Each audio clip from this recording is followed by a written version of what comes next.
নমস্কার, আমি সোমা বিশ্বাস। আমি একটি স্বরচিত কবিতা পাঠ করছি। বনভূমির সাথে প্রেম হলো এক পাহাড়ে, আমি চুপি চুপি দেখতে পেলাম তাদের। প্রতিদিন তাদের দেখতাম গোপনে, সর্বদা তারা মনের খেয়ালে প্রণয় করতে ব্যস্ত। পাহাড়ের কাছে বনভূমি কত শান্ত স্থির, বাতাস আবার পাহাড়কে খুব ভালোবাসে, আর মেঘ ভালোবাসে বনভূমিকে।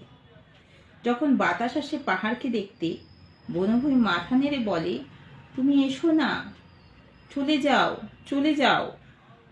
মেঘ যখন আসে বনভূমিকে দেখতে আর উপহার দিয়ে যায় বৃষ্টি, তখন পাহাড় অনবরত কাঁদে, শুধু কেঁদেই যায়।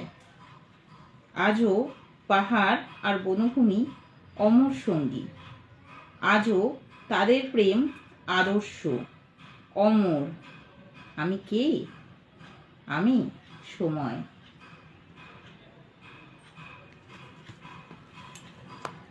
ধন্যবাদ।